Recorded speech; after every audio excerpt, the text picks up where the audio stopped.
of spiritual teaching, Abdullah, the enigmatic mentor of Neville Goddard, steps forward to reveal his untold lessons. Here are the 6 foundational secrets that shaped Neville's understanding of manifestation.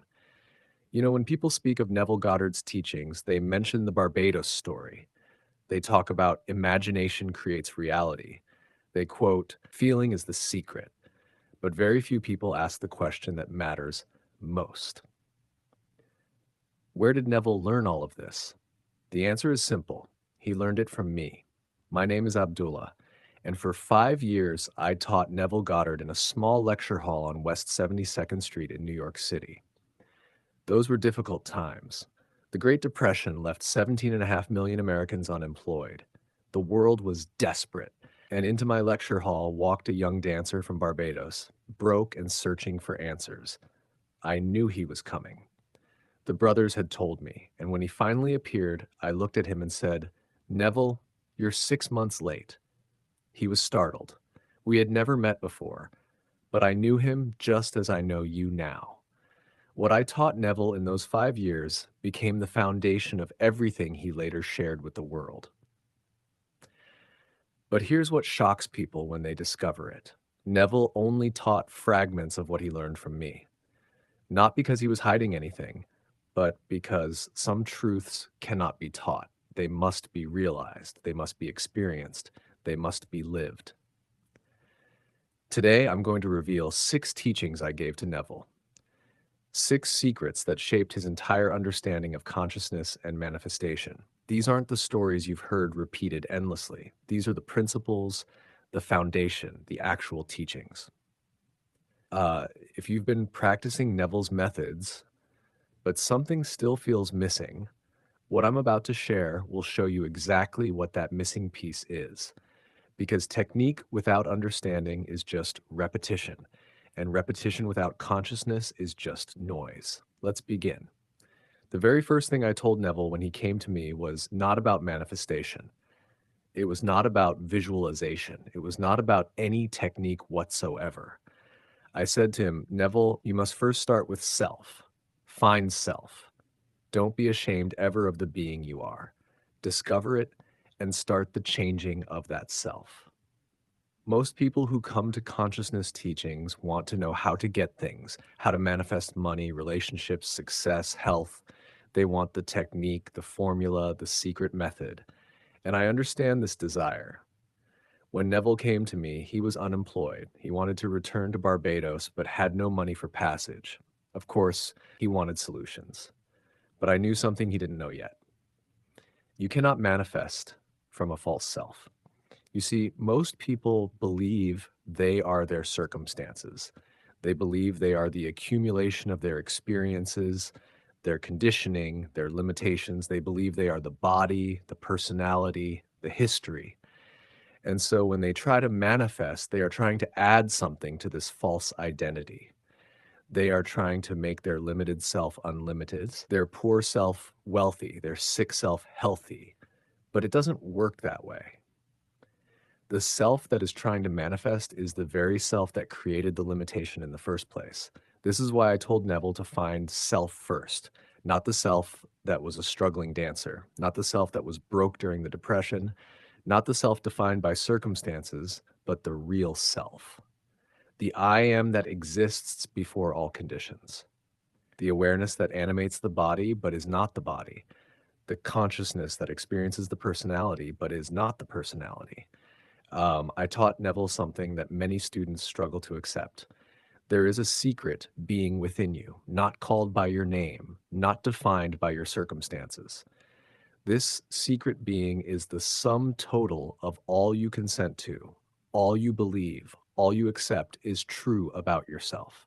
And this secret being draws unto itself things in harmony with itself. Do you see what this means? If your secret being believes in lack, you will draw lack. If your secret being believes in limitation, you will draw limitation. Not because the universe is punishing you, but because consciousness creates its own likeness. This is why finding self comes first. Before any technique, before any visualization, before any affirmation, you must discover who is manifesting. Let me tell you about one of Neville's students who came to understand this principle. This man believed the entire world was against him. He believed that by accident of birth, by the color of his skin, he was doomed to be a secondary citizen. And sure enough, everywhere he looked, he found evidence to support this belief. Signs denying him access, discrimination at every turn. The world seemed to confirm his deepest fear. But then he applied what I taught Neville. He began to find self. He began to see that it wasn't the world creating his experience. It was his own consciousness, his own consent to these limitations, his own belief in his secondary status.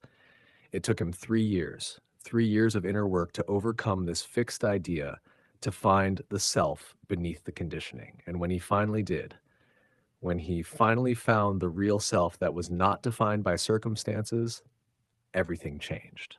He opened an office on Wilshire Boulevard. 4 equally wonderful locations were offered to him where before nothing was available. And that year, in the depths of the Depression, he netted $250,000. The world hadn't changed. He had found self, the real self, the self that creates rather than reacts. This is the first secret, the foundation of everything else. Find self first, because until you know who is manifesting, you're just rearranging the furniture in a burning house. Once you begin to find self, you discover something that most people never realize. Your thoughts are not just thoughts. In the fourth dimension, in imagination, thinking and doing are the same thing. I taught Neville this principle early in his studies. I said to him, if people knew what thought really is, they would be amazed and open-eyed with wonderment at the fact that a thought is as powerful as a deed. Sometimes more so. Listen to that carefully. Not a thought becomes a deed. Not a thought influences a deed. A thought is a deed. In imagination, you are already doing whatever you're thinking. This is why I emphasize to Neville the absolute importance of governing thought, of watching every mental movement, of understanding that your inner conversations are not private rehearsals. They are actual performances. Most people believe their thoughts don't matter as long as they don't act on them. They think they can entertain negative thoughts, fearful thoughts, limiting thoughts, as long as they don't speak them or act on them physically. But this is a fundamental misunderstanding of how consciousness works. There are many things you can think that you would never put into action in the physical world, yet those thoughts manifest just as powerfully as physical actions, sometimes more powerfully. Why? Because in imagination, you're already living in that state. You're already experiencing that reality. You're already dwelling in that consciousness. And consciousness is the only reality. The body is not the actor. The body is the stage upon which consciousness acts. Your circumstances are not causes, they are effects. The only cause is consciousness. The only actor is awareness. This is why governing your inner conversations matters so profoundly. What are you saying to yourself all day long? What mental dialogue are you constantly running? What assumptions are you repeatedly making in your imagination? These are not harmless mental activities. These are deeds. These are actions. These are the actual causes of your experience. I taught Neville a practice that he rarely mentioned in his public lectures. I told him, guard your thought that he find nothing in you. Who is he? The adversary, the opponent. Not an external devil, but the negative assumption, the limiting belief, the fearful thought. These thoughts come to you constantly.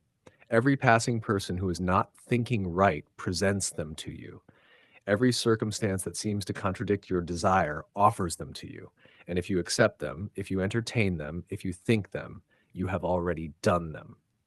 This is the second secret. Your thoughts are not preparation for action. They are the action itself in the dimension where all creation takes place. Master your inner conversations and you master your entire world. Now, understanding that thought is deed is crucial, but it leads to an important question. Why do some people visualize clearly, think positively, maintain good inner conversations, and still fail to manifest what they desire? I taught Neville the answer to this through a simple principle. When you have a perfect concept of anything, you can easily reproduce it. But notice what that means. Not a vague concept, not a hopeful concept, not a surface concept, a perfect concept. Let me explain this through something I was teaching to one of my students named Jethro. We were in my studio and I was painting a vase. I had just finished adding almond blossoms to the design. Jethro watched me work and said, "I suppose the most difficult thing is to acquire the perfect concept." And I told him, "It is not so difficult as it is exacting. Many people grasp at things and think to reproduce them without understanding much more than the surface covering. As a result, they have a lifeless thing." As a child, when he attempts to draw the picture of a man, you see, a child can draw a stick figure of a person. Two circles for a head, a line for the body, four lines for arms and legs. It looks like a person in the most basic sense. But an artist who has studied anatomy, who understands the structure beneath the skin, who knows how muscles attach to bones, who comprehends proportion and movement, this artist can paint something that looks alive, that has depth, that has reality. The difference is not talent. The difference is understanding. The difference is the perfection of the concept. The same principle applies to manifestation. Most people visualize the way a child draws. They imagine money, but with no real understanding of what wealth consciousness feels like. They imagine love, but with no depth of feeling about what it means to be loved. They imagine success, but only the surface appearance of it. And then they wonder why their manifestations feel hollow, why nothing seems to materialize, why the vision never takes form.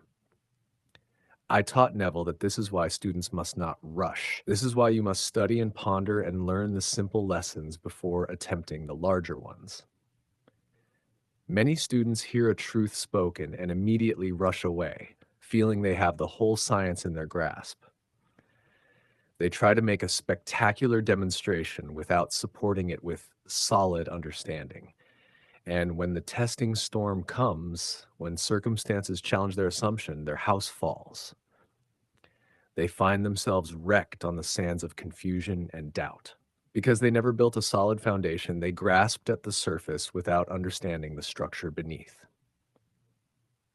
While I was teaching Jethro this principle, I painted a butterfly on the almond branch, golden and delicate, resting lightly on the blossoms.